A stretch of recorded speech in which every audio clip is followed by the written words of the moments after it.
नमस्कार, आपण पाहता हिरकणी न्यूज।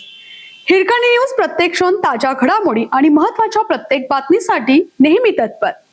यड्राव गण क्रमांक 51 पंचायत समिती निवडणूक। महाविकास आघाडीचे उमेदवार सतीश शंकर प्रभावळकर यांचा विजय निश्चित मानला जातोय। यड्राव गण क्रमांक 51 पंचायत समिती निवडणुकीत महाविकास आघाडीचे उमेदवार श्री सतीश शंकर प्रभावळकर हे सतत कामात असणारे, लोकांशी थेट संवाद साधणारे आणि सर्वसामान्यांच्या अडचणींना प्राधान्य देणारे नेतृत्व म्हणून ओळखले जात आहे।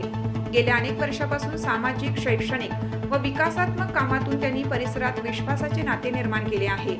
प्रत्येक घटकाला सोबत घेऊन पुढे जाण्याची त्यांची भूमिका, तसेच नागरिकांच्या समस्या समजून घेऊन त्यावर तात्काळ उपाययोजना करण्याची कार्यपद्धती यामुळे ते मतदारांमध्ये लोकप्रिय ठरत आहेत। पंचायत समितीच्या माध्यमातून अधिक व्यापक स्वरूपात विकास कामे करण्याची संधी त्यांना मिळत असून परिसरातील नागरिकांचा त्यांना मिळणारा उत्स्फूर्त पाठिंबा पाहता श्री सतीश शंकर प्रभावळकर यांचा विजय निश्चित मानला जात आहे, अशी चर्चा राजकीय वर्तुळात होत आहे। महाविकास आघाडीच्या एकसंघ प्रचारामुळे व प्रभावळकर यांच्या कामावर असलेल्या विश्वासामुळे यड्राव गणात सकारात्मक वातावरण निर्माण झालं आहे। हिरकणी न्यूज करिता सहसंपादक राहुल गायकवाड। आपल्या हिरकणी न्यूज चॅनलला लाईक करा, शेअर करा आणि सबस्क्राइब करायला विसरू नका आणि रहा अपडेट।